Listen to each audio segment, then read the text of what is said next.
And welcome into Hometown Today. We are hitting the first segment of the show, and as you probably noticed right away, I am not Amy Hudson. Not even close, can't even close to matching her talent, but she needed a day off, which she deserves, and somehow they tapped me to fill in, and you're going to hear a voice in your head as you're listening to the radio that's not just mine. You're also going to hear the voice of one Charlie Dern. Charlie, good morning. Good morning, Ninja. How's it going? Doing very well. We've got a lot of stuff on the agenda I put together for the day. Hopefully not too much stuff. I really tried to pack it in there. And we're also going to hear the voice of one Wally, and I'm going to say his last name wrong, Lukaczynski? Close enough. He gave me a thumbs up from off camera. We're going to have him on the show for a little bit as well today because we don't have any special guests on the show, besides Wally, and ourselves, I should say. We're going to do a little bit different. We're going to talk a little bit about some local stuff we've got going on. We're going to talk a little bit about movies, which is one of my favorite things. And we're just going to fill these 2 hours with hopefully a lot of entertainment. Before we can do any of that, though, we do have to go ahead and take our first break. You are tuned in to Hometown Today on 95.3 WBEV.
This is Randy, owner of Professional Floor Covering, welcoming you back to Hometown Today on your hometown station, 95.3 WBEV, powered by Daily Dodge.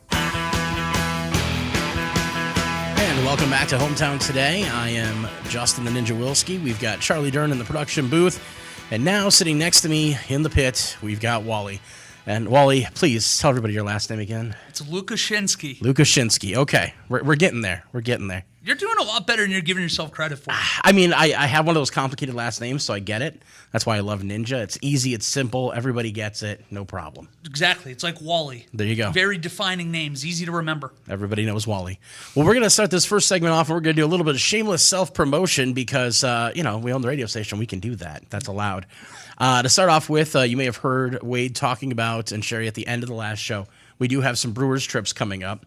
The first one is this upcoming Wednesday, leaving at like 10:30 in the morning, which is great. $50 gets you a ticket. Loge seating. Loge seating is great. Good view of what's going on. Leaving Beaver Dam Food Pride. What I like about these is it's early enough in the day that you can go to the game, come home, still have dinner with the family. Yeah, Wade said it earlier. You'll be home by 6, the way they have the pitch clock now, how fast these games go, and you're not driving. You're not, no. So you can have a couple, 2, 3, when you get there and not feel bad about it at all. Well, and you have 2 months now for a division-winning kind of team here in the Brewers These are not years that happen every year. You got to really enjoy them, and you can't take it for granted. So get out to the park. Yeah, absolutely. And so it's great if you're looking for a day game, afternoon game. It's a perfect one to go to. Pitch clock, things go very, very quickly. If you happen to be a night game kind of person, well, we still have you covered. As a matter of fact, we got one coming up on August 9th, where Milwaukee will be hosting Cincinnati. That one is a 7:10 pitch game, so it is a late game. We're going to be leaving from Double E's Thirsty Beaver for that one. And the price on that one, my graphic, if you're watching on video, is incorrect. It's $60 per person for that one, but it's, again, loge infield seating, which is awesome. And, again, leaves Thirsty Beaver about 4:30 in the afternoon. What's nice about that one is you go to the Thirsty Beaver then, you pregame a little, then you get on the bus, you're already feeling good, you're revved up for the game, you get there. It's Cincinnati. Come on, we're going to take home a win against Cincinnati, right? You got to beat a division rival, and you get to watch a new fun player in Ellie De La Cruz. You got to try to at least see some variety when you can. Absolutely. And, yes, it's a later game. That's fine. It's a night game. It's also on a Friday. So what else are you going to do? You're getting ready to go into the weekend. It's a great way to spend a Friday night. Couldn't say any better. So can't argue with that. Some other cool, selfless, shameless promotion that we're going to do, or selfish, shameless promotion. We have our patio tour continuing on. Next one is going to be at, what do you know, Zig's Lakeside Pub and Grill. Boy, I feel like their name's coming up a lot. Zig's is going to be hosting it. This is going to be coming up on August 7th. That's Wednesday. We do a live broadcast from out there. Come on out, sit on the patio. If you haven't been on the patio at Zig's, you're missing out. And you can see from the graphic on the video that we've gone to a lot of fine places, including Mayville Golf Course, Old Hickory Golf Course, Great Harvest Bakery, and, of course, Zig's has been nice enough to host us on their patio twice. And if they'd let me, I'd sit on their patio a lot more than twice. I got to actually go there for the first time a couple weeks ago with some teammates here. It's literally on the water. It's really gorgeous. is. The food's great. I know we got there and got brought burger and a drink for $6? Yeah, I know the last time I was there with Charlie, they had some sort of thing where they were spinning a wheel and you could, or something like that, and Charlie got a bunch of drinks really cheap. At least I think that was there. That might have been someplace else. All I know is Charlie at a bar is lucky. And he's listening now, so he knows it's true. I was going to say, anytime Charlie's around, you feel a little lucky. That's true. That's very true. Last but not least, we got a big, big, big thing happening. We're going to spend some time talking about this because I love this a lot. Dodge County Fair is right around the corner. Yeah, 5 days, too. We're all going to be there. And 5 beautiful days, I hope. Hopefully the weather's going to be really, really nice. We got a lot of really big stuff planned. If you happen to be watching Daily Dodge TV, you're going to see a big old graphic up on the screen with a lot of the stuff that's going on at Radio Park. We got stuff planned for Wednesday, Thursday, Friday, Saturday, and Sunday. So no matter what day you're out there, come by Radio Park. First and foremost, we have a huge shade tent we put out. So when it gets hot, and we know it's going to, and the sun's just bearing down on you and you want some place to sit down, be entertained while being cool, Radio Park's the place to be. Got big music, going to have food, you're going to have broadcasts, you're going to really have about everything. And like you said, this is 5 days in a row. Absolutely. A quick walk in our location. For those who don't know, Radio Park is right there by the grandstand. We're next to the Open Class Exhibit Building, and it is a perfect location. We're near a lot of the food. We're near a lot of the exhibits. Where if you're walking out towards one of the parking lots, the first parking lot and that second one, we're pretty close to that. The chainsaw carving's not too far away. Grandstand's right there. So you come hang out by us, and then when grandstand things start picking up, which they will, you can walk right over to the grandstand. You don't have far to go. As far as what we've got going on, there's a lot going. We'll start off with Wednesday. Of course, we're going to be broadcasting there all day because we love to. So morning show, Hometown Today. We're going to be out there. We'll probably find some other times to go live as well. And music. Of course, this is our sports showcase day, but we're also going to have music going on from 5 p.m. starting. It's going to be Pat McCurdy out there. I haven't heard Pat personally, but comes highly recommended. So I'm sure I'll be making my way around Radio Park at that time to listen in and see what's going on. Thursday is always Senior Citizen Day. There's bingo that we like to do during that day, which is nice. Some really cool stuff going on that day. Not only all-day live broadcasts, which are amazing. We got Tony Rocker coming on at 2. And then I love this, the return of Jeff Hall's Sock Hop at 4 p.m. For those of you who remember the Saturday Night Sock Hop, it was a great show. Jeff did a great job with it. Played awesome music, like surf music was played a lot. I'm a Beach Boys fan, so that was great. You're going to hear a lot of that out there at Radio Park. And then after the grandstand performance, we'll have Dexter Road on the stage. That's going to be really, really huge. Well, see, this is my first summer here in Dodge County. Never really have been before. Mm-hmm. What have I heard about Nonstop since I got here? 5 days, Dodge County Fair. We're all going to be there. Again, come out, say hello. We're going to be fired up to see you. Right. Great live music, as you got to see on Daily Dodge right now. Yeah, a lot of great good stuff. Day, man. Now, Charlie, you weren't here for last year's Dodge County Fair. You guys started right after, right? Yeah, this will be my first Dodge County Fair. I'm really excited. So for you, Charlie, and Corey, it's going to be a first for everybody. You guys, you're going to be blown away by how cool it is. It goes very fast. There's a lot to do, but it's so much fun. Give me 80 degrees and sunny, too. We're willing that into existence right now, Ninja. Yeah, I think it's okay that we're getting some rain now this week. We've had plenty of rain prior to this. I think that's us gearing up for no rain Dodge County Fair. Please. That's my goal. Speak it into existence. We need that. Positive energy, positive thoughts. Now, as you're wondering what else is going on, well, that's not it. Wednesday and Thursday are not the only 2 days. We've got Friday. Friday's our Kids and Families Day. Great time to come out as well. Again, all-day broadcast. We're going to be broadcasting out there live. We usually do senior solutions out there with a higher insurance team. Home Tide Today is going to be out there. The morning show is going to be out there. We're going to do what we can to broadcast live because we love it. We love being out there at the fair. At 2 p.m., we're going to have Art on the Town doing a take-home art project, which is really kind of cool. So Art on the Town, if you know, they're downtown in the Arts District of Beaver Dam. A take-home art project is great for families and kids. Gives them something to do at the fair. It's a free little project. Well, we're swinging by for. 4 p.m., we got Taylor Tunes Tribute Show going on. More music, never a bad thing. And after the grandstand, we're saying, no, that's not enough. Grandstand's great, but we got to give you even more music. FM Rodeo, local favorite's going to be performing there Friday. And Friday is always a really big night. Gets very crowded out there at the Dodge County Fair on a Friday. Like, just absolutely swamped with people at that time. All right, as somebody who is new, FM Rodeo, can you give me a little bit more of details on what that actually looks like? I mean, the name kind of says it all, really. I mean, when you think about FM radio, you're not necessarily thinking about that slow, old-timey type stuff. It's a little bit more upbeat. It's going to be rocking. It's going to be a really good time. People will be standing and moving and dancing and getting crazy. People are not just going to be sitting down for this. On a Friday night, On a Friday night. You can't. You can't on a Friday night. You got to get out there. You got to have a good time. Saturday, we're going to keep things going. They got the wood carving auction. Now, I mentioned this earlier. They have the chainsaw carvers that are not too far from where we're at, which is great. So as I'm walking in and out every time, I usually stop for a couple of minutes and just watch them do their work. And it's amazing what they can do with those chainsaws. They then drag all those over to Radio Park, and they auction them off right there, which is phenomenal. And I heard that this year, for the first time, they're going to be able to take debit or credit card to pay for those. Because in the past, you had to have cash on hand. And now they're like, no, now don't limit yourself to what you got in your pocket. You bid whatever you want, and you can own these beautiful pieces. And they do such a good job.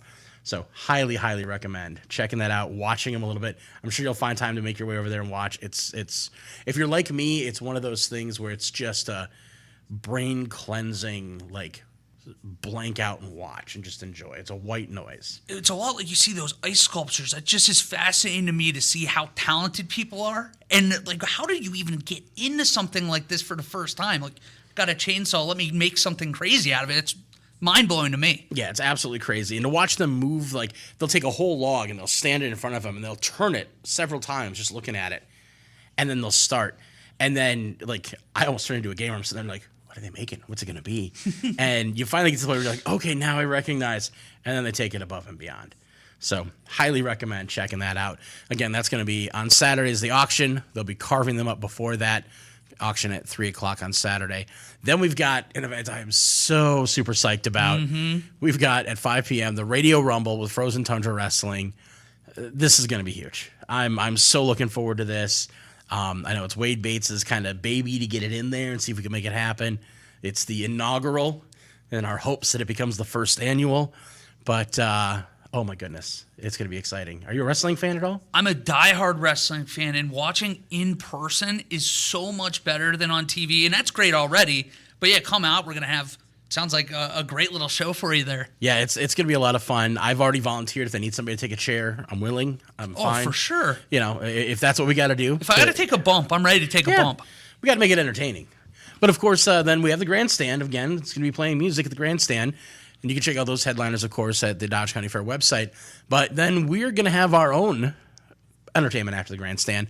Returning this year, one of our teammates, Annabelle, she'll be returning with her band, The Noise. They've played Summerfest. They've played big venues, Hard Rocks, whatever. They've been all over the place. and they're coming and performing for us again. They always draw a huge crowd. It gets loud. It gets crazy. It's going to be a lot of fun. And then, of course, we come into Sunday. Sunday is kind of a wind-down day for everybody. But on Sunday, that doesn't mean we're not going to be out there. From 11 a.m. to 2 p.m., it's our Sunday fun day. We do yard games, giveaways.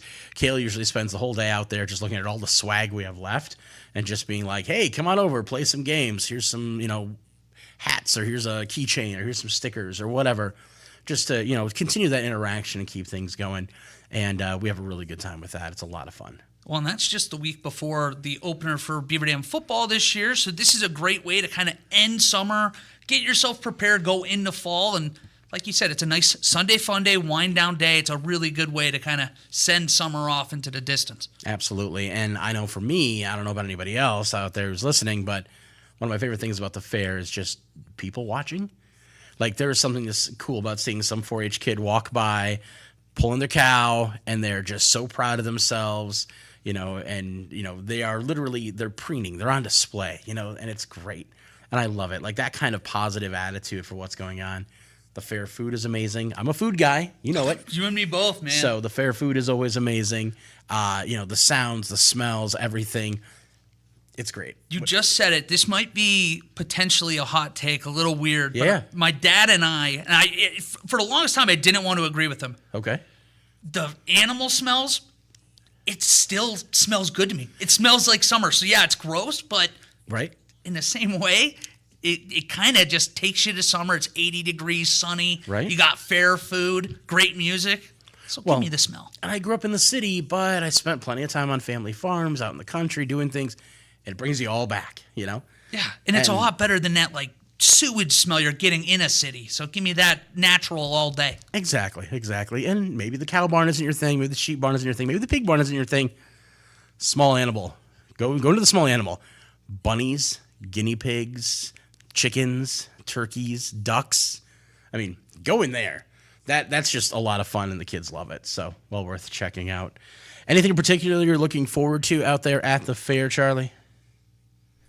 Well, particularly for me, Pat McCurdy to lead us off on Wednesday is what I'm looking forward to. He's a family friend of mine, actually, so I grew up with his son, Julian. He's my age. Went to high school with him, and then eventually graduated from Madison with him. So I'm really looking forward to that. I know that his concerts are more, I think the word I'll use is crass. They're a little more adult. It's kind of a fun time. He's not exactly a cover artist. He's playing a bunch of different, like, fun, entertaining style music, and then he does a lot of crowd work as well. So I'm looking forward to that the most, I'd say. Awesome. So I know where you'll be front and center then on, was it Thursday? Yeah, maybe not front and center. Maybe I'll be a cool guy and Wednesday. Be behind the stage, or have that VIP access. Ah, there you go. He's Off got to the that side. backstage, yeah. We'll see about that, though. You do kind of feel when you're working the fair like this, especially for the radio team, that you are kind of getting some behind the scenes backstage access, which is great. But there's so much going on, and we try and make sure every moment that we can out at Radio Park is an adventure. Oh, and they put so much time into it. We do here. I mean, I started this month at the beginning of July, and it already felt like there was months of preparation, months of work. So make sure you get out there. It's going to be a blast. Yeah, you talk to a lot of people, and they say, oh, yeah, we started planning this event the day after the last one. I believe it. That's kind of how we feel about this one. Absolutely. Well, we do have to take a break here on Hometown Today, so we're going to take a quick short one. Welcome everybody back as we prepare ourselves to ease into a little bit of movie talk. You're watching and listening to Hometown Today on 95.3 WBEV and Daily Dodge TV. Don't miss professional wrestling coming.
Hey, it's Randy from Professional Floor Covering. You're listening to Hometown Today on the 5,000 watt flamethrower on your hometown station, 95.3 WBEV, powered by Daily Dodge.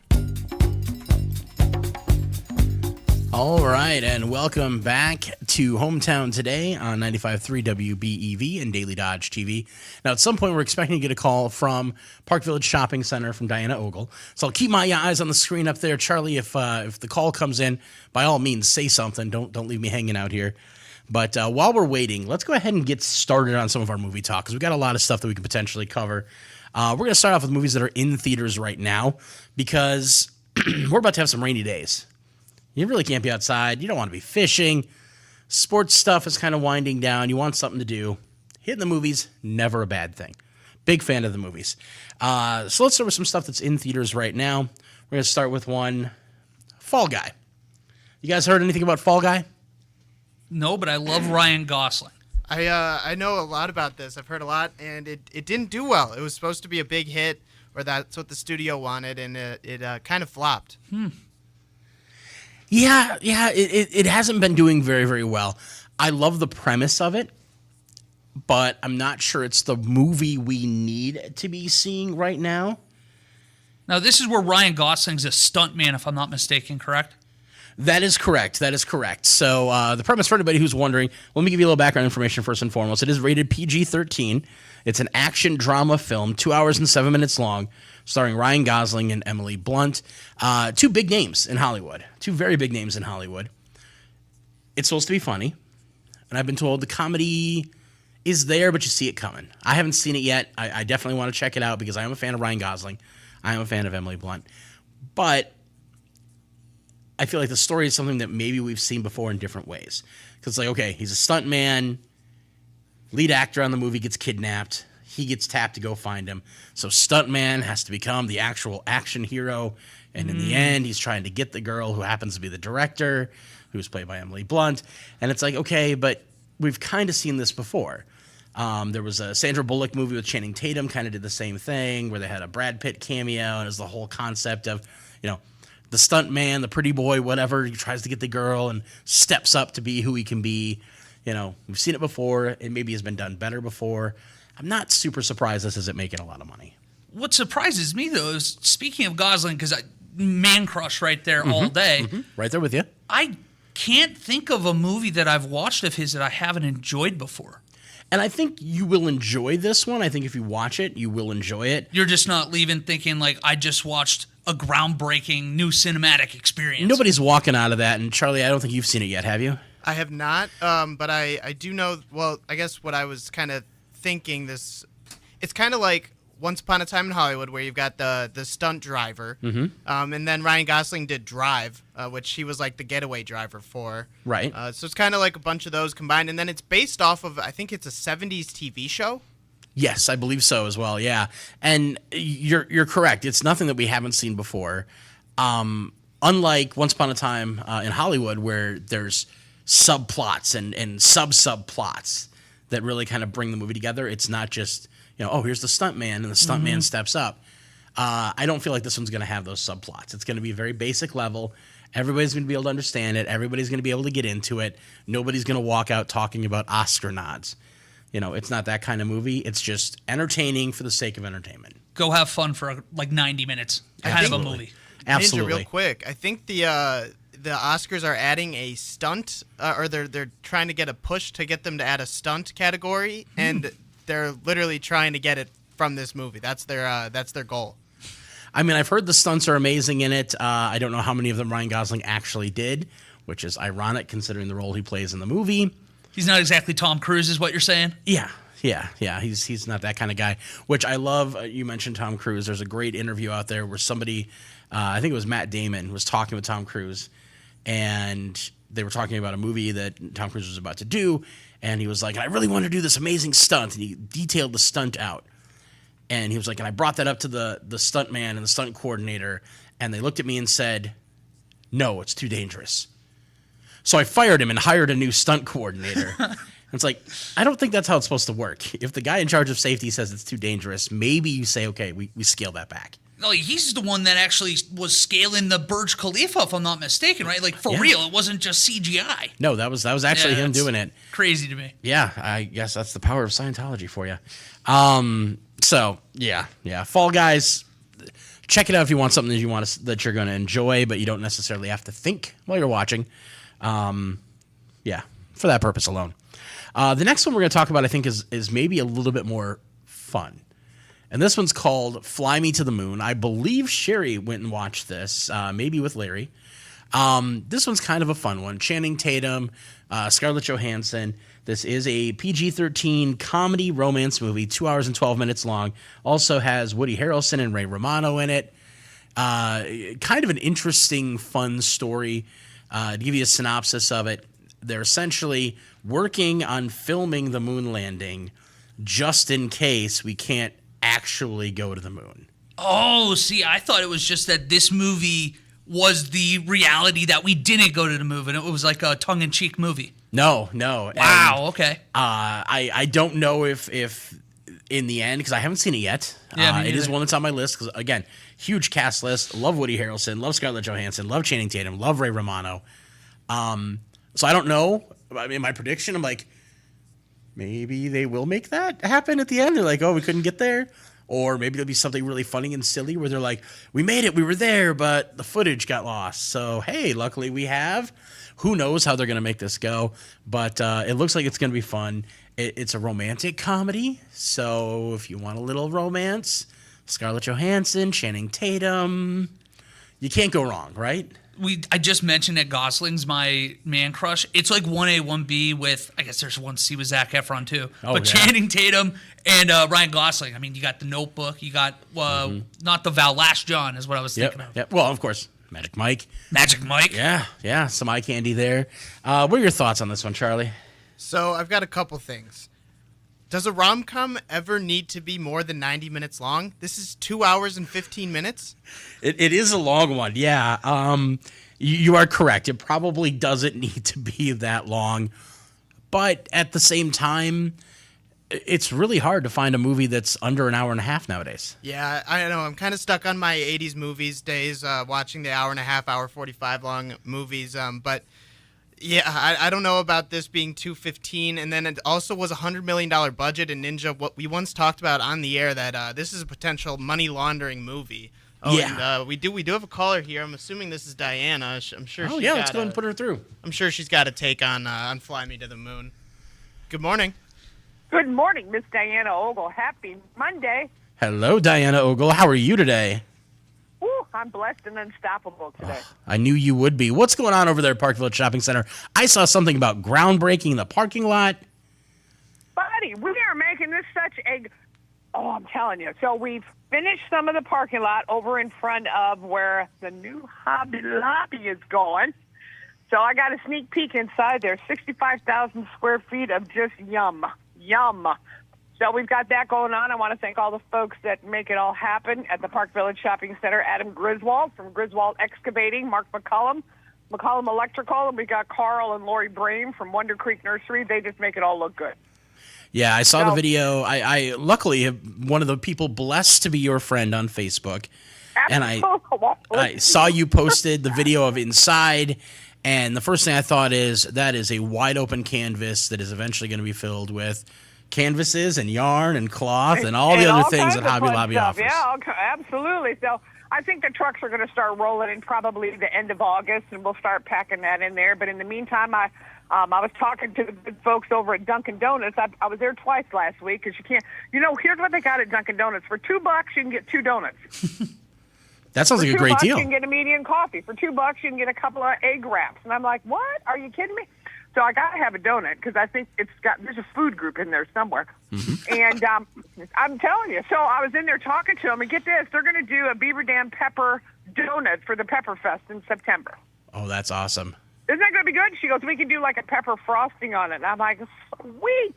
So that's going to be awesome. So we've got a lot of things moving and shaking behind Baskin Robbins where Celerity Staffing is. Tara and Danielle that are over there, they're expanding it. So they've taken the space they had and doubled it because things are hopping. So if you need, or if you're in the need of finding a job or a seasonal job, you need to contact the folks at Celerity Staffing, and they'll get you hooked up. Of course, the laundromat's over there. It's rocking and rolling. Don't wash them big comforters in your washing machine. Take them there. Jeannie over there, she'll do it for you. You got somebody that'll do your laundry for you. Yeah, that's kind of nice. It's kind of nice. It's awesome. So we got that going on. So there's always something moving and shaking over there. Of course, on the other side from Stocky House to Cousin Subs. But hang tight, folks. Hobby Lobby is coming. We're making it all good, getting the parking lot good. So our next phase will probably be the parking lot in front of Piggly Wiggly. So we're just going to have to massage that around. But we'll make it all happen because what we do is have a great shopping experience for all the folks in Dodge County. We just love to help people. That's what we do. Well, it's a beautiful, beautiful space over there at the Park Village Shopping Center, and it seems you guys are just finding ways to make it more and more so. I get excited every time I go over there, Diana.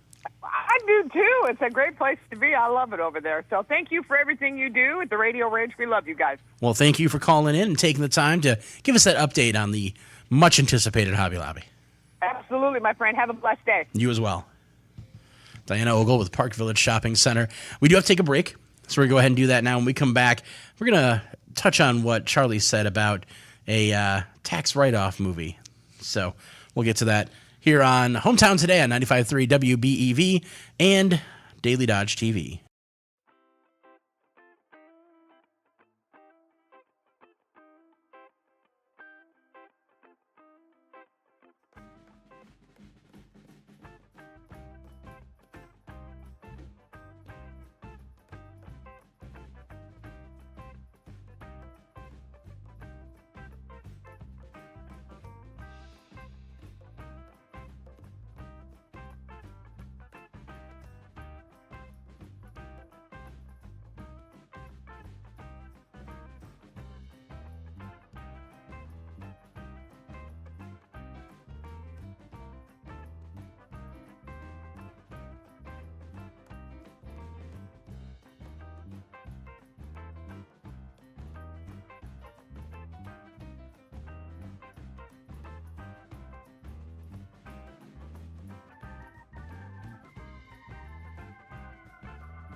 This is Randy, owner of Professional Floor Covering, and you're listening to Hometown Today on your hometown station, 95.3 WBEV, powered by Daily Dodge. Welcome back to Hometown Today on 95.3 WBEV and Daily Dodge TV. I'm Ninja. I got Wally here, Charlie in the production booth. And Charlie, you made a comment as we were talking about Fly Me to the Moon that relates to something that we had kind of talked about once before. And that's the concept of a movie that feels kind of like a money laundering tax write-off kind of movie. Something smells off here, all right? And this is completely groundless, completely baseless. We love our conspiracy theories. I'm just saying. Yeah, all I'm saying is that this is a $100 million budget movie. Mm-hmm. It is starring some huge stars, Scarlett Johansson, Channing Tatum. You'd think that this would be a big movie that has like a huge marketing campaign that's like all across the screens. Everyone knows about it. They started advertising this like a month ago. Yeah. Scarlett Johansson and Channing Tatum probably are making, what, $15 million each on the movie? I mean, right now, Scarlett Johansson still draws a pretty big name.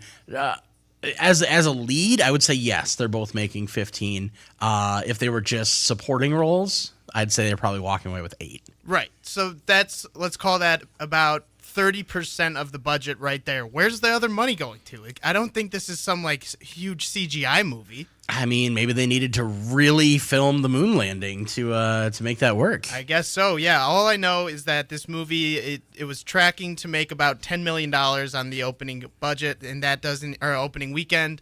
That doesn't even cover Scarlett Johansson or Channing Tatum's salary on the movie. So, yeah, something's off here for me at least. I don't think they were going for awards with this movie. It's a 2-hour, 15-minute long rom-com. I'm sure it's fine and like a good movie overall. Right. I just think something's off about this. Yeah, I'm not going to disagree with you there. I feel like there was probably some money spent that didn't need to be. I'm sure if they look into the budget for the snack table, it's probably way higher than they expected, but somehow they're only eating Ritz crackers and M&Ms. I mean, this is fascinating actually here, Charlie, just because I think you're right. I don't think I've saw a commercial for it until about 2.5, 3 weeks ago. Mm-hmm. And I like usually looking forward to movies like 3 or 4 months out. And yeah, I didn't even, I guess until we're doing this today, realize it was even in theaters yet. And there is something to be said for holding back on trailers so that you don't give too much away. You know, especially if it's something where there might be a twist ending.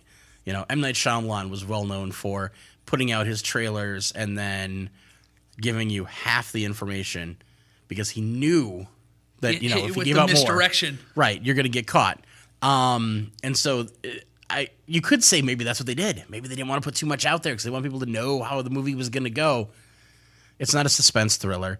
It's not a drama. It's not a whodunit. It's a romantic comedy. I think there's something else going on here. Maybe. I think the true answer is that this is an Apple TV movie. So Apple TV bought the rights to it, and money's not an issue for them. So they're like just writing blank checks. And then they don't advertise well. That's their whole MO. So I think that's what really happened. But I prefer my conspiracy. That's true. I mean, either way, I mean, you're right. Apple TV, they can afford to make movies like this when they charge $1,500 for a $400 phone. So, absolutely. Let's move on to the next one before we get onto that Apple train.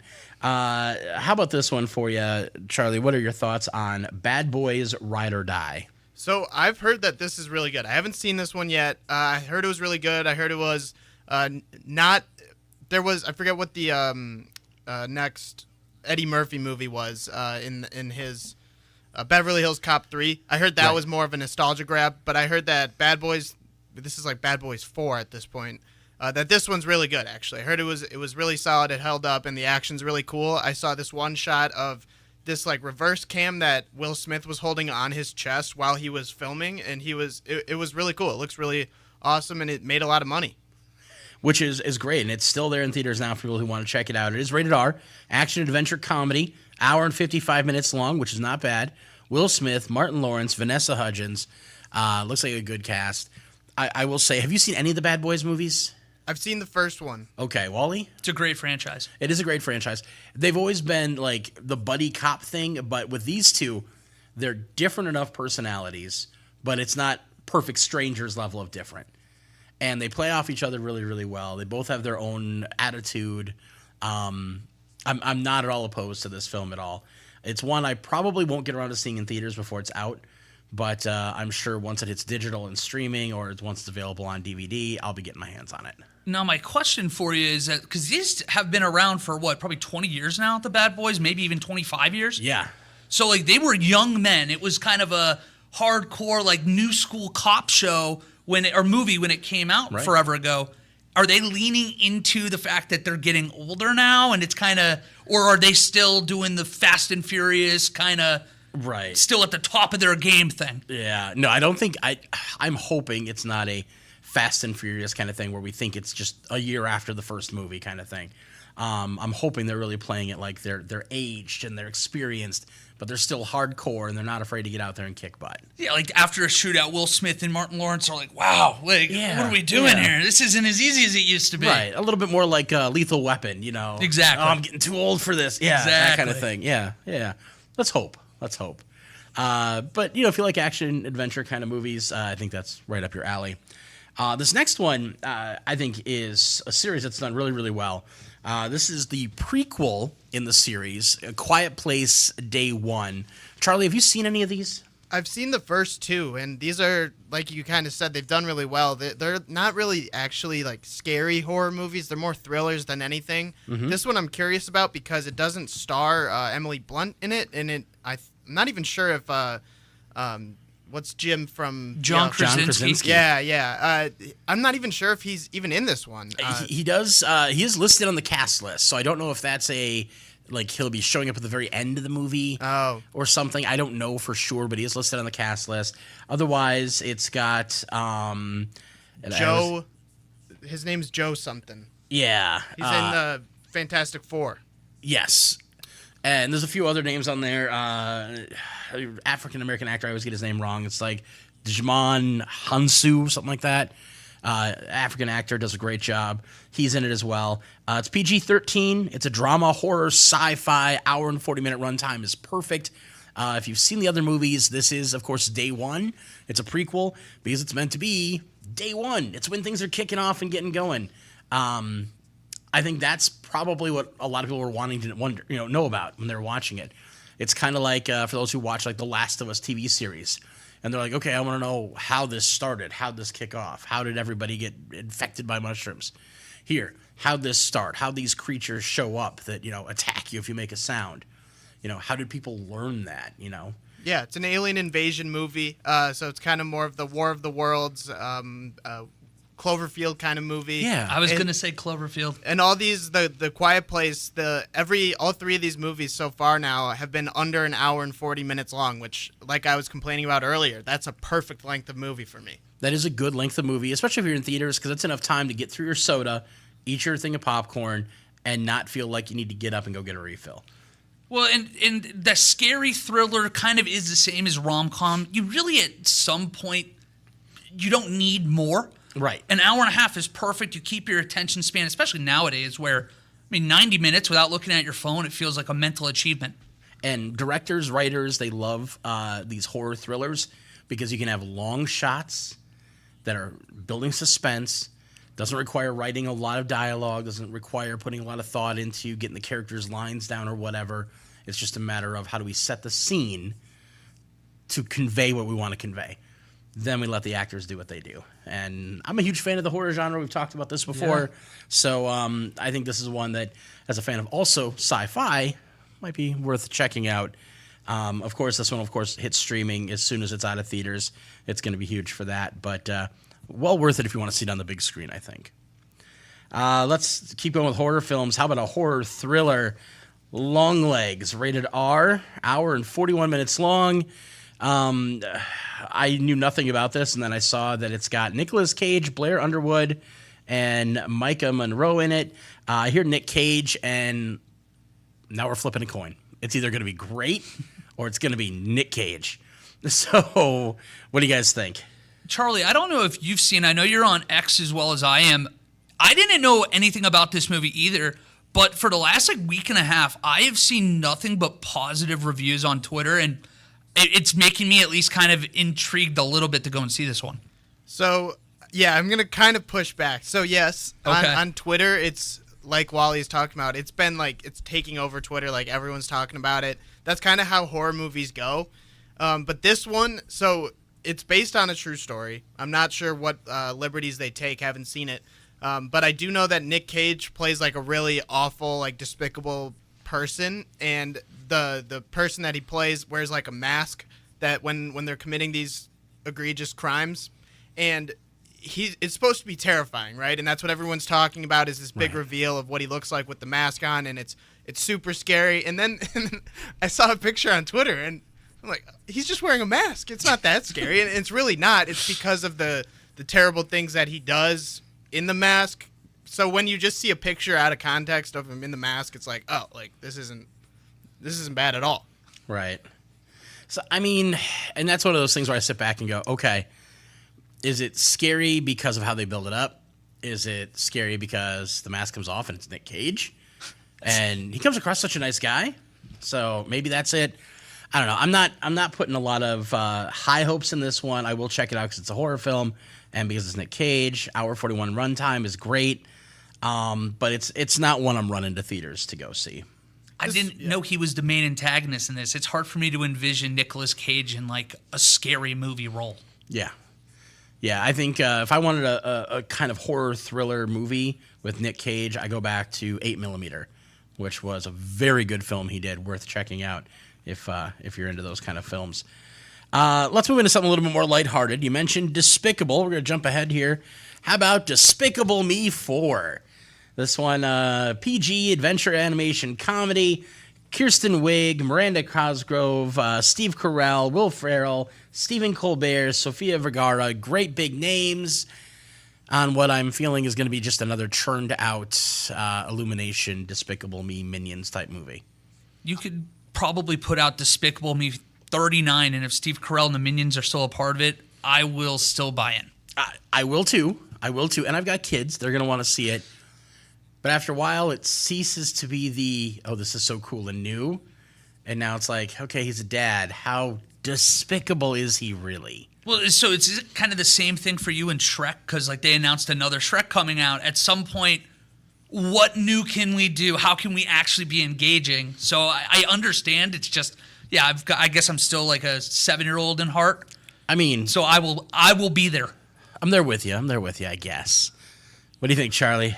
Are any of your kids keeping up with this Despicable Me universe? Because this is like movie 8 or 9 now, right? I mean, with all the Minions and stuff. I mean, Toaster off screen here. How many of the Despicable Me movies and stuff have you seen in the Minions movies?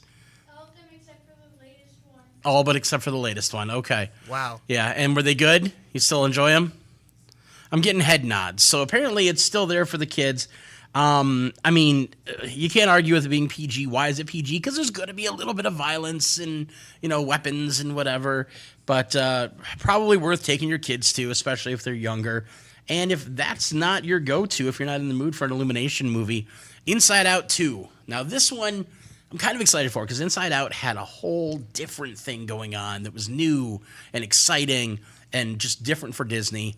And they said, what the heck, let's do another one. And this one might play well into people's feelings as well because they said, hey, let's go ahead and add a new character. I think it's Anxiety or something, which, for some people that hits very close to home. Another one with a great cast list. We're talking Diane Lane, Amy Poehler, Lewis Black. Another PG film, another animation.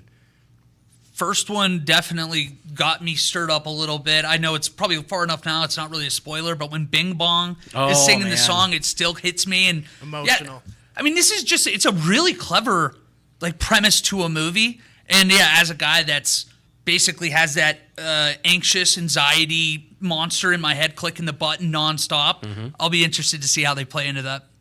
Yeah, I think it'll be good. I think it'll be good. It'll be a good one for the kids, but... yeah, that's about it for kids' movies that are out there right now. It's the highest grossing movie of the year so far, and it already crossed $1 billion worldwide, so it's the highest grossing animated movie ever. Which is great, and I love that for Disney, but Disney has also said, we're not doing original IPs anymore. We're just going to keep rehashing and doing sequels to our stuff that we know makes money. No. No. I'm pushing on that. No, Bob Iger just got back in office and said the opposite. He said, we're done doing that because that under Bob Chapek, the guy before him. Well, when Iger, Chapek, back to Iger.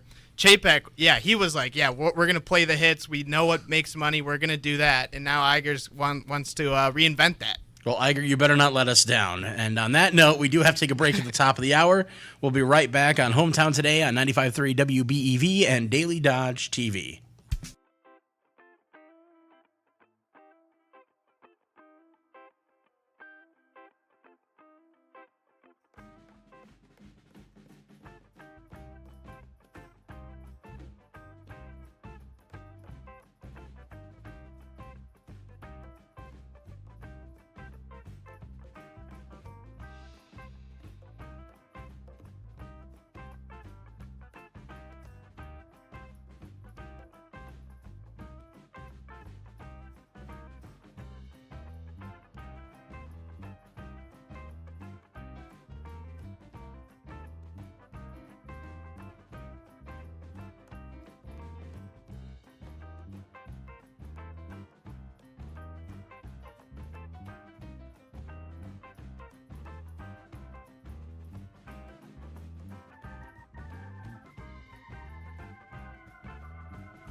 From Margazan to Marshall, Fox Lake to Fall River, Watertown to Waupun, and everywhere in between, we're talking about what's important in your hometown. This is Hometown Today on 95.3 WBEV, powered by Daily Dodge.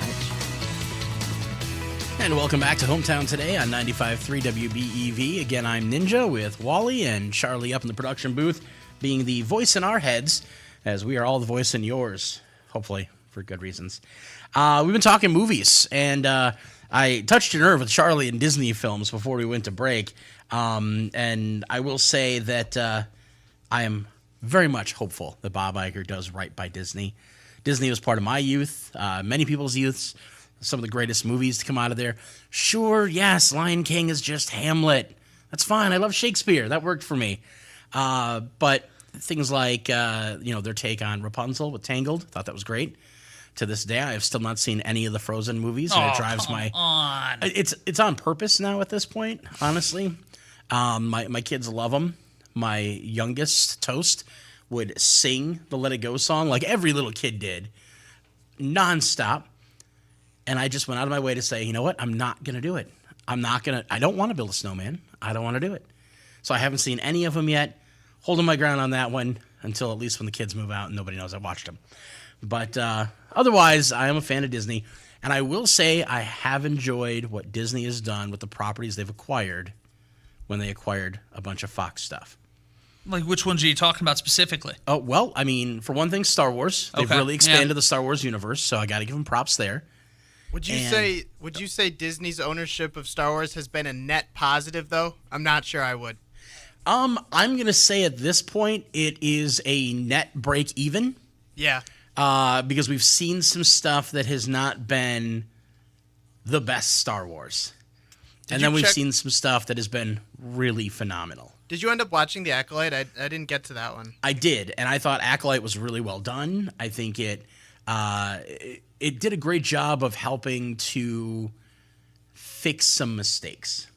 And this is, of course, the new new Star Wars show that was on Disney Plus over the last couple of months. I think it was out for a couple months. Yeah, correct. And I mean, we could go into super huge detail on this and probably spend hours talking about Star Wars and what they've done. And if we do, Kalezomer is going to run in and give his 2 cents because he loves it. But I think if you're a Star Wars fan, they say if you're old school, were born in the 80s, you love the original trilogy.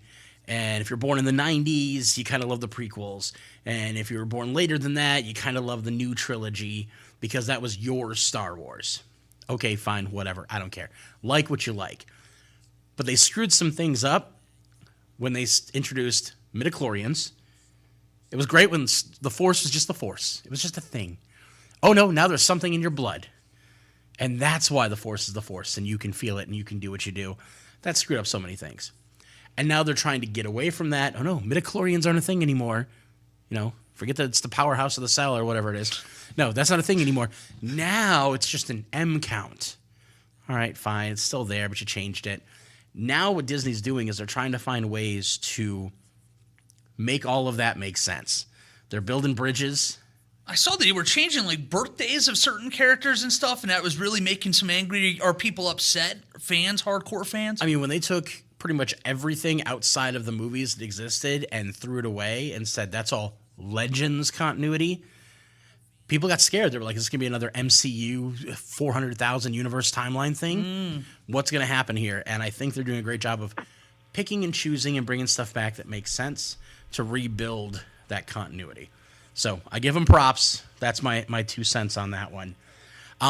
We will have to take another break here, unfortunately, before we get into a few more things. But when we come back, we're going to talk Twisters. We're going to talk Deadpool and Wolverine. And then we're going to get into some movies that are coming out and some big unveils that were done recently. So we're going to do that here on Hometown Today, 95.3 WBEV and Daily Dodge.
It's Randy from Professional Floor Covering, bringing together friends and neighbors on Hometown Today on your hometown station, 95.3 WBEV, powered by Daily Dodge.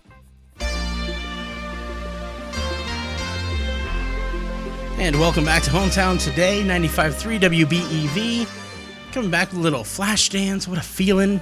And what a feeling it is to talk to Tom Ballwig from Ballwig Implement. Tom, how you doing this morning? I'm good. I'm not into that flash dancing, though. No flash dancing for you? I know what you are into, though. You are well, definitely...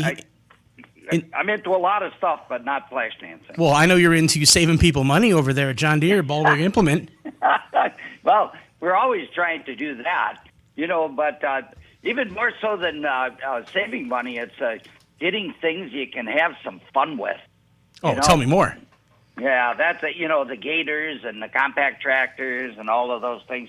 But to start out, for all you farmers that are out there, we're gearing up for our fall here and want to talk a little bit about parts, using our drop boxes to get those parts, making it easier for you. Make sure you take a look on our website at our drop box schedule so that you can call in your parts. You don't have to run for them. They can be delivered directly there.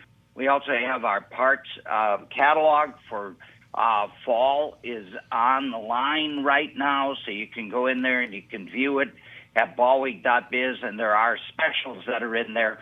And I want to remind people, for all you farmers that are out there, we also carry A&I parts. That's a John Deere subsidiary, so we get those parts right along with the other parts. So if you're out there trying to find cheaper parts, take a look at the A&I and order them through Ballwig Implement. You can get them on our drop boxes. Ninja, Ninja and Charlie, there comes the idea of saving money, because if you get the A&I parts, they tend to be a lot cheaper, and you don't have to drive for them if you get them through Ballwig Implement. Well, there you go. And you've always talked about how you have some of the smartest parts people over there, and those drop boxes are amazing throughout the entire area. So there's always some drop box probably close to you. You got it. And don't forget about no payment, no interest for agricultural parts. If you're rebuilding something, talk to us about that, because we can put the whole thing together so that you end up paying for it in after you got the harvest finished this fall. And for everybody out there, go to our website. We've got a list of all the local fairs that are going on and the events that are coming up. We've got the Winnebago County Fair is going on. That actually is starting July 31st through August 4th. The Green Lake County Fair is August 1st through the 4th. Alto Fair is coming up on the 7th and 8th. Dodge County Antique Power Club Show, August 2nd through the 4th. There's going to be a lot of stuff going on that first week in August, so everybody will be out there and having fun with it. We are also getting our gators back from EAA, Experimental Aircraft Association, at Oshkosh. So they're there for the fly-in. No, they're not flying. They're driving them around.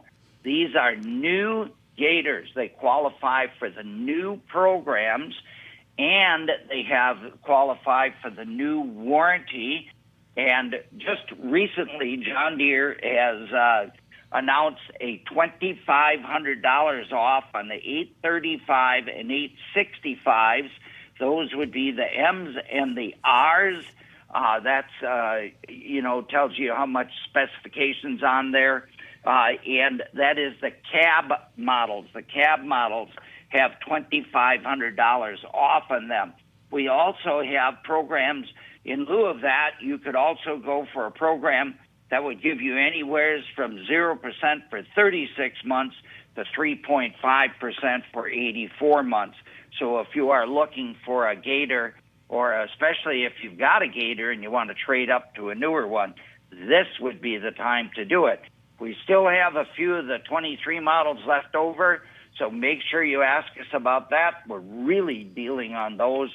So we've got some exceptional programs going on those.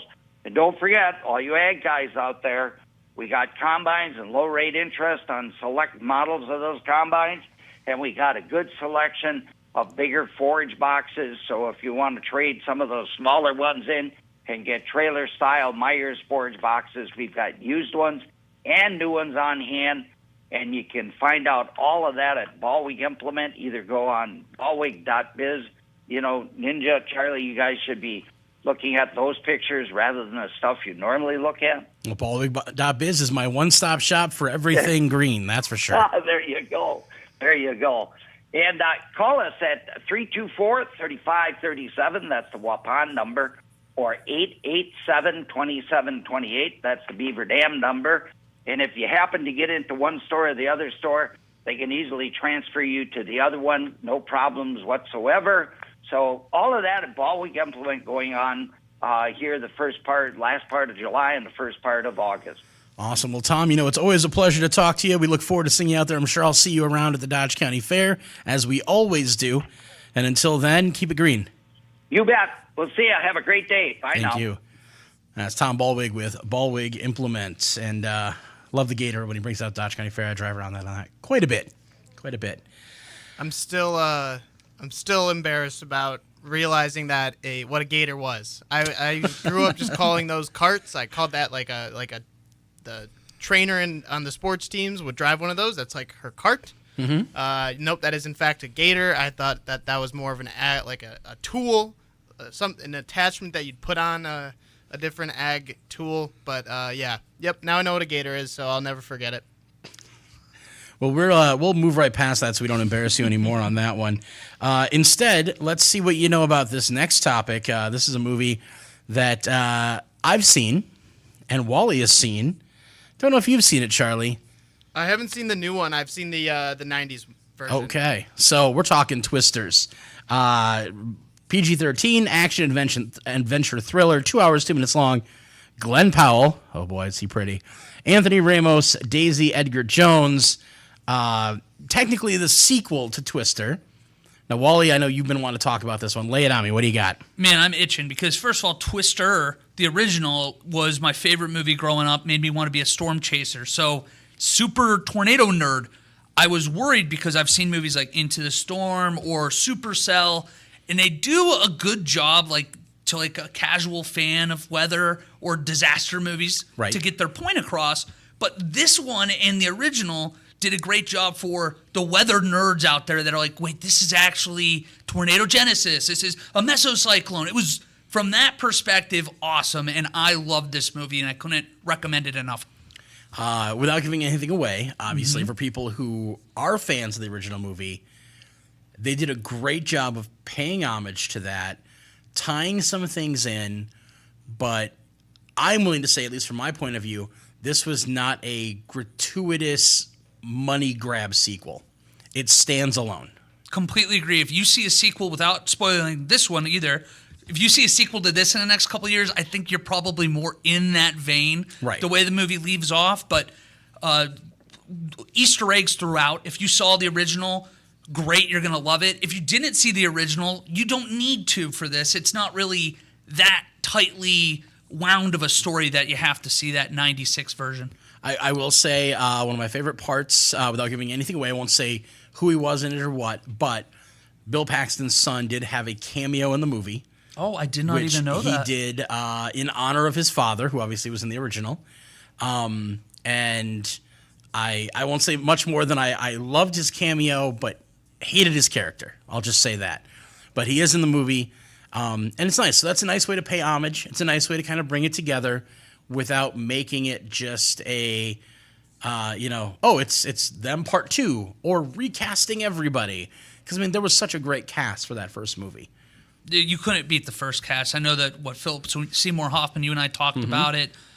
Phenomenal. Bill Paxton, Helen Hunt.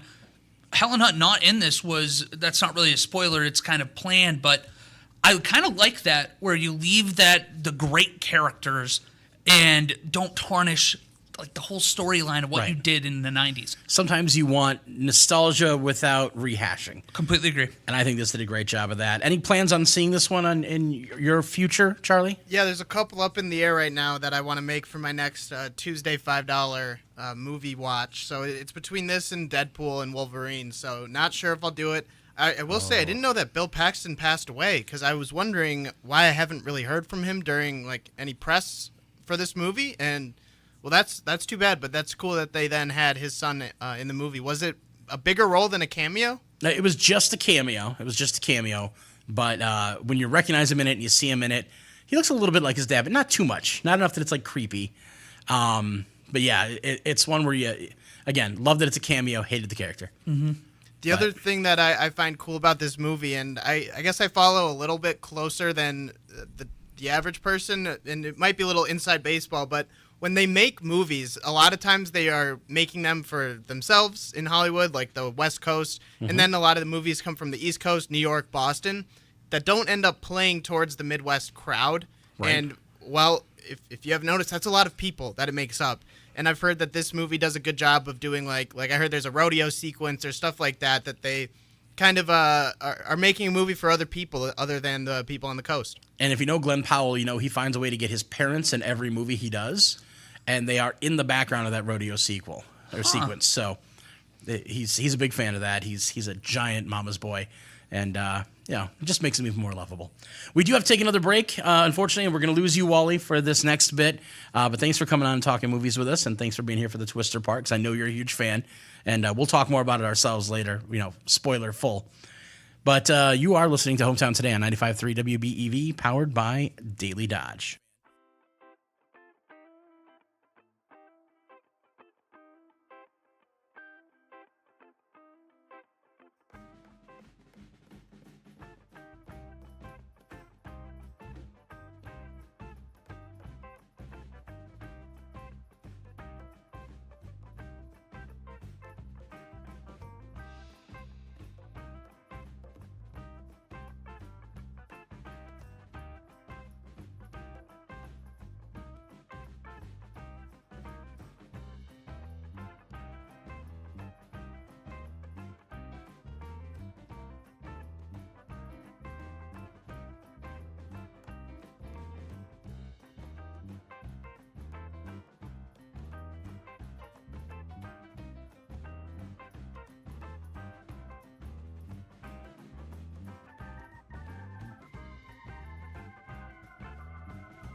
Hi, it's Randy from Professional Floor Covering, bringing you Hometown Today on your hometown station, 95.3 WBEV, powered by Daily Dodge.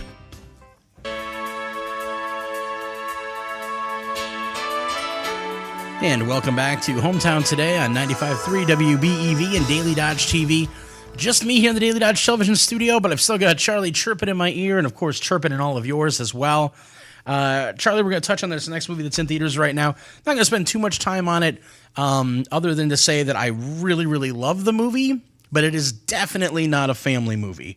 Deadpool and Wolverine rated R. It is a Marvel movie. So if your kids love superheroes, you might be thinking, hey, let's go to it. Bright colors, the yellow, the red, everything else. It is an R-rated action comedy sci-fi film. It's 2 hours and 7 minutes long. Yes, it's got Hugh Jackman. Yes, it's got Ryan Reynolds. Yes, it's got Morena Baccarin, who did a great job in all of the movies so far. It's got Emma Corrin in it, which is great.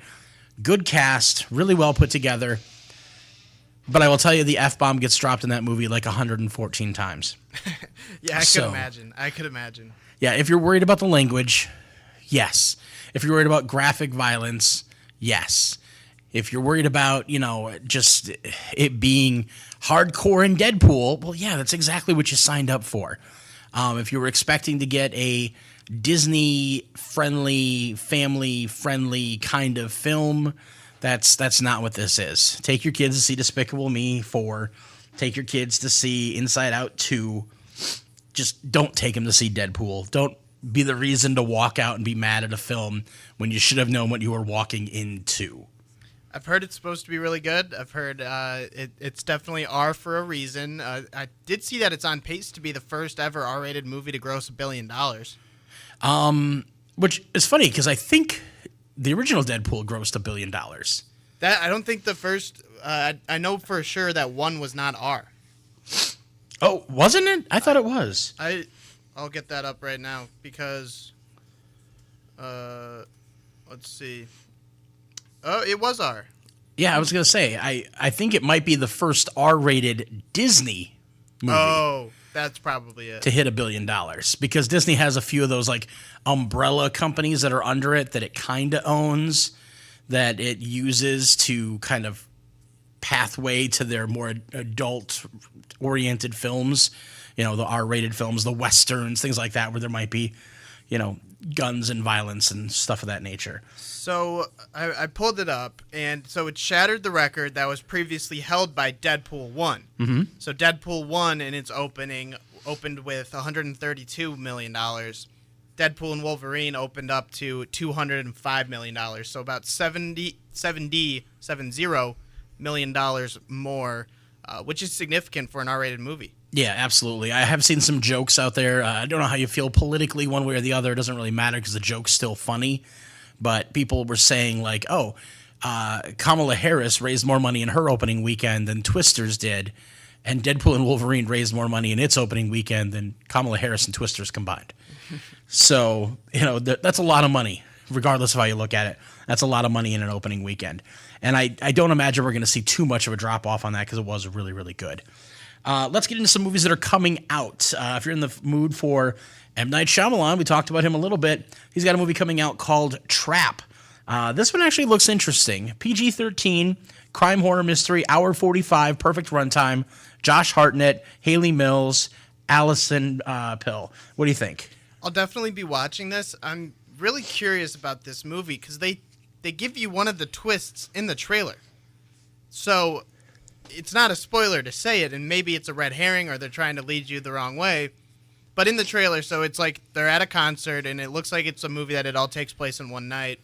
They know that there's some form of killer at this concert, or I don't even.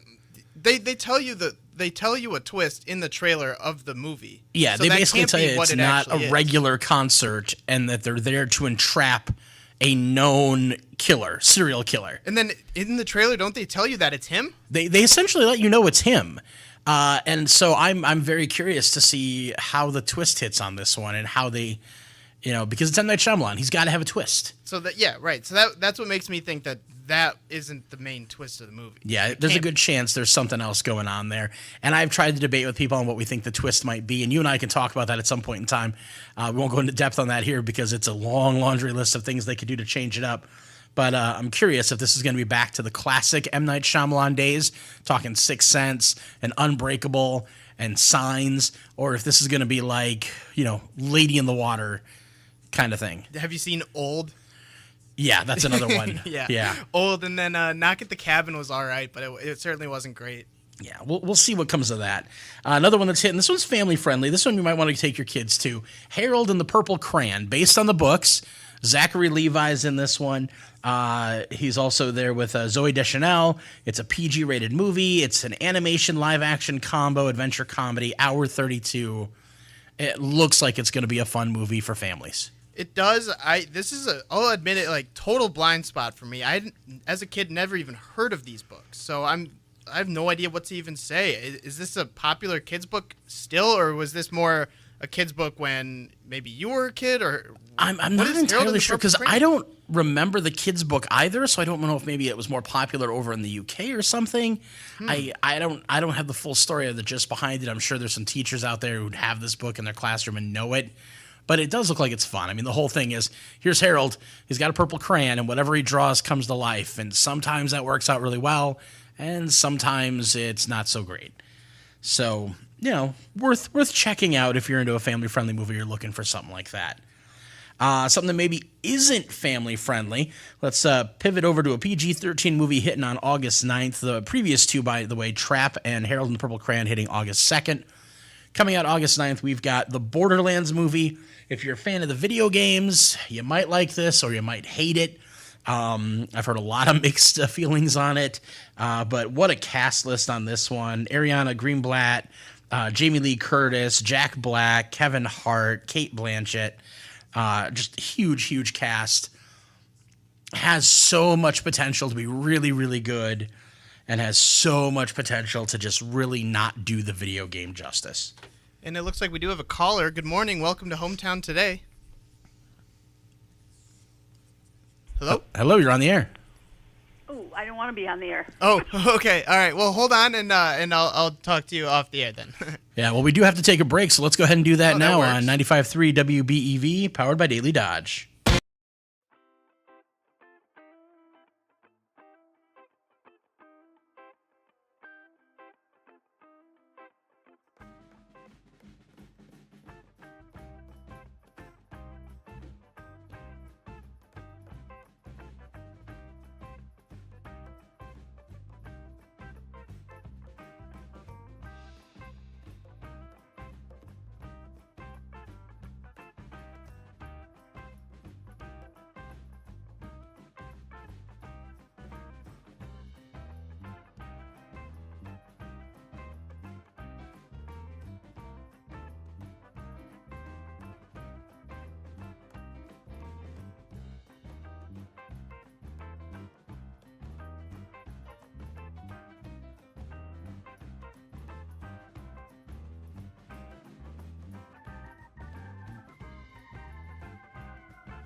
is Randy from Professional Floor Covering, welcoming you back to Hometown Today on your hometown station, 95.3 WBEV, powered by Daily Dodge.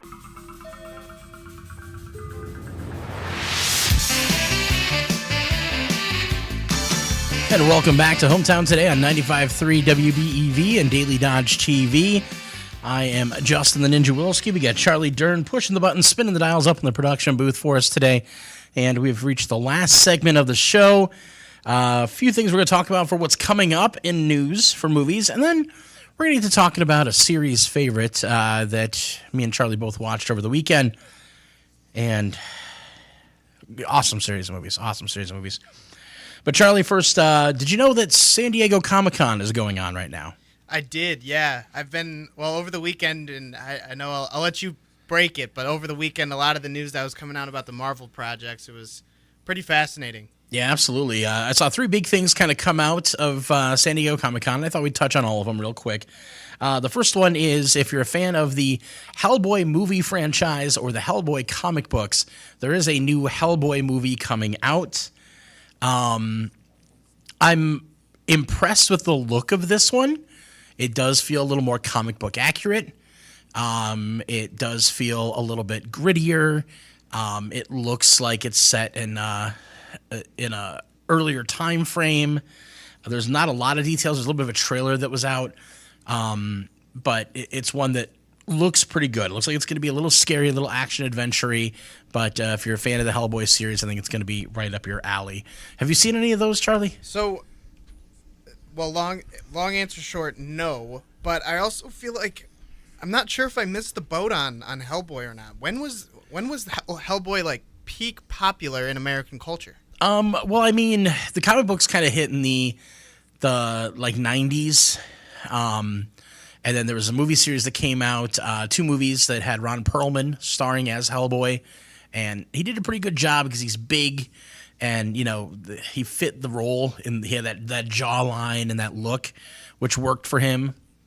And it was right around the time where, like, the Sons of Anarchy TV show for him was doing really, really well. And he had just that gritty look and people loved him. So he was great for the role. Then they did another one where they got the actor who plays the Crimson Dynamo, I think it is. David Harbour. Yeah. Harbour. They got him to play it once, and he did a pretty good job, but it didn't quite capture the campiness of the first one that people were expecting when they had Ron Perlman in it, but it also wasn't the gritty rawness of the comic books. I'm seeing a 17% Rotten Tomatoes for that Hellboy 2019 movie. Yeah. So, I mean, it's neither of them are great. Or none of the series in that so far has been great. They've been entertaining, but they haven't been anything the comic book fans have really dived into and felt like, hey, this is Hellboy. And I don't know if this is going to change with this newest one, but at least from an artistic direction, cinematography-wise, what I can see on the trailer, it looks a little bit more akin. It's a little bit darker. So maybe they're moving in the right realm. So if you're a fan, you're going to love it. If you have no idea what it is, it may not even be on your radar. I think studios are finally figuring out that people care about those kind of details. Like, people were really pumped up about Fallout being really accurate to the games. Right. I'm pretty sure I've seen that the Borderlands movie coming out is supposed to be like they paid a lot of attention to those details and that kind of storytelling. So hopefully they get it right with Hellboy here. Yeah, and I think with Borderlands, the big thing is the people who've played the games are sitting back saying, okay, you're kind of pulling characters from multiple games together and mincing a few storylines, but the art style and the comedy level seems to be on par, so we'll see how that goes there. The other big announcement came from DC. They had James Gunn up there. Of course, James Gunn is now going to be the savior of the DC film universe. And they unveiled their new DC Studios logo, which, if you're a fan of DC Comics, is going to look scarily familiar because it looks just like the DC logo you would have seen on your comics when you picked them up as a kid, whether it be Superman, Batman, Green Lantern, Green Arrow, Wonder Woman, any of those. You would have picked it up, you'd have looked at it, and you would have seen that DC logo. It's that blue ring with the stars and the white, and the only thing they added is the word studios underneath. They're getting back to when they were really in their heyday. The DC Extended Universe, those are like the Man of Steel movies. Those the Zack Snyder era of DC. They're definitely saying, hey, that's behind us. We're going all the way back to our roots, to what used to really work for us. They're playing the hits. Yeah, exactly. And one of the things that we have to remember when it comes to the DC universe in general, you have those dark, gritty characters like Batman, and then you have those light-hearted, very bright color characters like Superman, who occasionally has to delve into darker things. And unfortunately, the old DCEU tried to make everything rough and gritty because it worked for like the Dark Knight series. And they thought, well, we can just move that on and keep that grittiness. But then how do you fit in those lighthearted characters? How do you make those lighthearted moments happen? And they felt forced and they didn't feel good. James Gunn has done a great job of that when he was doing Guardians of the Galaxy for Marvel. So I'm curious what he's going to do for DC. We'll see how it all pans out. It felt like there was a real shift, and this is kind of a segue into what you're going to bring up in a second here. But yeah, it felt like with Marvel kind of moving down in the public eye, or the popularity of it, it felt like it was opening a window for James Gunn's DC to really take over. But then Marvel comes out with an announcement over the weekend. Yeah, they definitely did. And for people who have looked at the way Marvel's done things lately, it's been kind of a like, oh, this has been great, this has been horrible, this has been great, this has been horrible. And we haven't seen the same consistent back-to-back-to-back hits that we were seeing before. And so they came out and they said, hey, the new big bad for the upcoming movies is not going to be Kang. We're changing that. It's not going to be Kang the Conqueror. It's now going to be Doctor Doom. And they brought out a bunch of Doctor Dooms, and one of them was dressed in green. He steps forward, takes off his mask, and sure enough, it's Robert Downey Jr., which everybody knows him as Iron Man. Well, now he's Victor Von Doom. Yeah, so I forget what year Iron Man came out, but Iron Man comes out, he launches the Avengers movies franchise. It really makes Marvel, the MCU, what it was. He does about 8 movies where he appears as Iron Man. He then goes off, wins an Oscar for Best Supporting Actor in Oppenheimer. Right. And now he's back playing Doctor Doom, so he's probably made like $400 million in these like 20 years that we're talking. Just crazy. Yeah. Crazy run. And I mean, first and foremost, huge love for Robert Downey Jr. I mean, the guy went through some real down points in his life, self-inflicted for the most part. He admits to that. And he's come back and done some amazing things with his career, so I love him for that. My fear is that they turn this into Tony Stark from an alternate reality goes evil instead of good and becomes Doctor Doom. I think that's probably what this is, but I'm okay with it. I'm honestly okay with it. I think that it's a really cool move that they did this. They know that people are going to be engaged like they weren't before. It's a move. It's a move. We'll see. We'll see how it ends up paying off, but I think this could jumpstart the franchise again. I just hope that it doesn't take away from the crushing moment and the real feels people got from the end of Endgame, which I don't want to spoil it, but there's a reason why he's free to play Doctor Doom.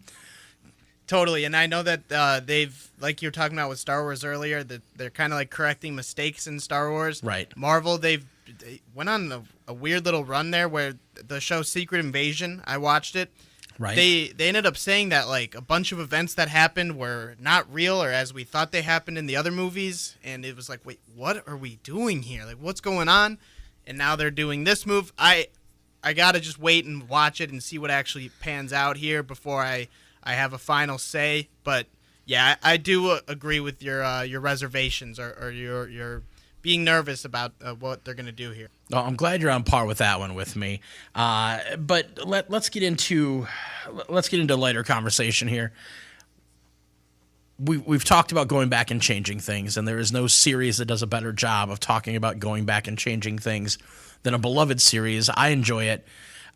You were watching it this weekend as well. I gave you the task of pick a movie for us to watch and talk about, and you went ahead and picked a trilogy and said, let's do Back to the Future. Yeah, I had seen. We've talked about it off air, but I've seen one a dozen times or so. Yeah. Who hasn't, right? Right. So like, I was like, we don't need to watch that one, but I had watched 2 a couple weekends ago. I watched 2 for the first time in a while, and I was like, wow, that really held up. Yeah. And then the way that they filmed 2 and 3 together. They knew they were going to release them in kind of the same order. 2 even ends with a little trailer for 3. Mm-hmm.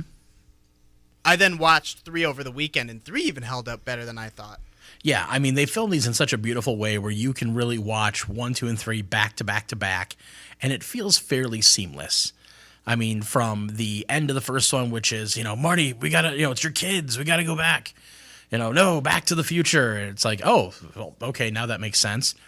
And then the second one, you see rehashings of the first one, but then stuff in the future, and there's this whole plot that seemed to have been going on underneath the first movie. And I thought, okay, well, how do you change that with a third one? You don't. You just pick a whole different way to take the direction on it. And going back to the Wild West thing, I don't know if that was a budget thought or if it was a storyline thought, and they said it'd be great to do that for the story. But even that was just this fun all-around process. Yeah, so I love the movies, and I think they do a really good job about not paying too much time to like the timelines and doing stuff like that, where now you're just getting confused. So yeah, the third one, it's definitely not on par with 1, and it's not that close to 2. I'd say 3 is definitely the worst of the trilogy, but 1 being like 5 stars, the second one being like a 3.5. Like it's good, right? And then 3, it's probably more of that 2.5, 3-star range. It's good, but not as good. Yeah, not sure where the Western idea came from, but I guess they just wanted to change it up and just do a 180 from the futuristic world of, what was it, like 2050? Yeah.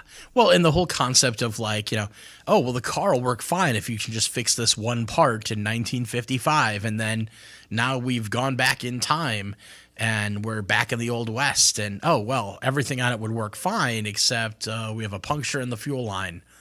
Like, it's such a MacGuffin just to have it happen. Oh, there won't be gasoline for years and years and years and years and years. And if you really want to dig into it and be nitpicky, you could be like, wait. Doc Brown has the ability to build a refrigeration unit in his barn so he can get a single ice cube for iced tea. But he can't find a way to refine oil into gasoline inside his barn. Right. Like, there's something that's not quite fitting right there. Who knows the reasoning behind that? Story-wise, I'm sure it just fit better to do it this way. But all around, just a fun run of movies. The music is really, really good throughout, which I think is awesome.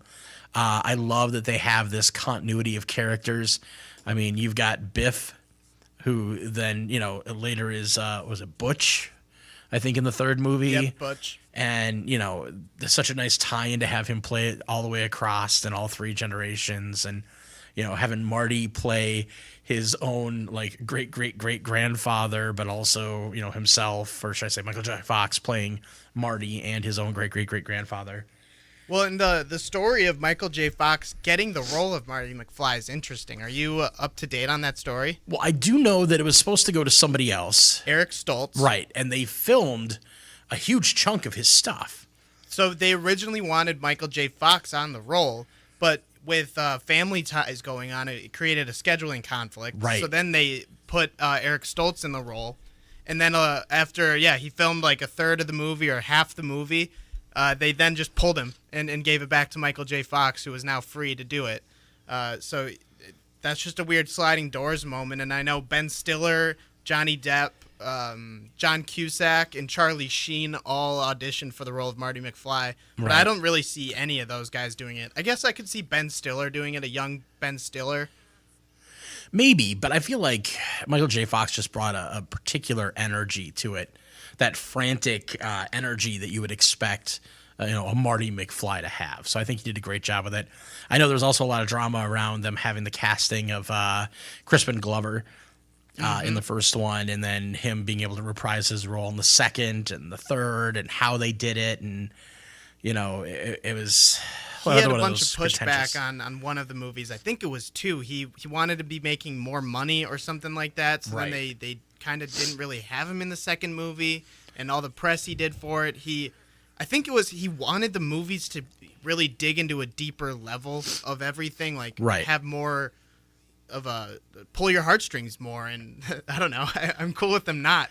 No, it was meant to be lighthearted. It could stay lighthearted. Absolutely. My biggest question, and I'm not sure we could ever answer it, but why does Marty care so much when people call him chicken? That's not like a I don't know. Is it because his dad in the movies is kind of a wimp, and he doesn't want to be like that? Or, I mean, because every time someone says it, and I know that's the joke for all the movies, but right. if someone called me a chicken, I don't think I'd be like, all right, we're throwing fists. Right, and it's crazy because in the first movie, obviously, we see it come full circle because then his dad toughens up, and when he gets back to the future, it's like, oh yeah, so my dad finally stood up for himself, and now life is better for us. Yeah, and then Biff is his cleaning guy or his right, the guy who's waxing his car. Yeah, right, exactly. And you see that kind of continue through into the second one. And if you watch the third, obviously we're not spoiling anything because if you hadn't seen him at this point, I'm sorry, you missed out. But in the third one, like you see that moment where they're ready to race at the end of the movie, and he could race, but he makes that decision to not do it, which avoids him getting into an accident that would have completely destroyed a really expensive car and would have completely sent his life into a spiral. And he fixed it all because he finally learned that you don't always have to come up against people when they call you chicken. Yeah, absolutely. And my favorite quote is, "Where we're going, we don't need roads." Right. That's the best one. I wish that they use that more. I wish they would just drop that into the other two, but they only do use that in the first one. Yeah, I think don't they say it at the end of the first or the third one as well? Actually, you're right. Yep, because he's in the train at that point. Yeah. And he kind of does something at the beginning of the third movie where I think he's like, where you're going, there aren't any roads. Oh, I didn't even catch that. You're right. Yeah, so it's very, very subtle, but it's in there. Well, unfortunately, we do have to end the show so we don't go too long. Just give me your one-word pitch for all of Back to the Future. Ooh, all of Back to the Future. I would say that I don't have one word, but I think in the second movie with the sports almanac, I think that is a great idea for a movie premise that Biff was able to get rich off of the sports almanac. I feel like that's. Well, if I was time traveling, I would absolutely go and get some info on sporting events. Oh, yeah. For sure. Definitely the way to go. And I would say for me, I'm just going to use the phrase worth it. Worth your time, worth watching. Even if you don't think it's for you, definitely worth your time. Check it out. Good hang. Absolutely. Well, that's going to do it for today. Homestown Today on 95.3 WBEV. I have been Justin the Ninja Wilski. We had Wally Lukashinsky in here. And, of course, Charlie Dern pushing the buttons, spinning the dials. Not on camera, but you were definitely here with us. And we want to thank all of you for being here with us today on Hometown Today. Have a good one.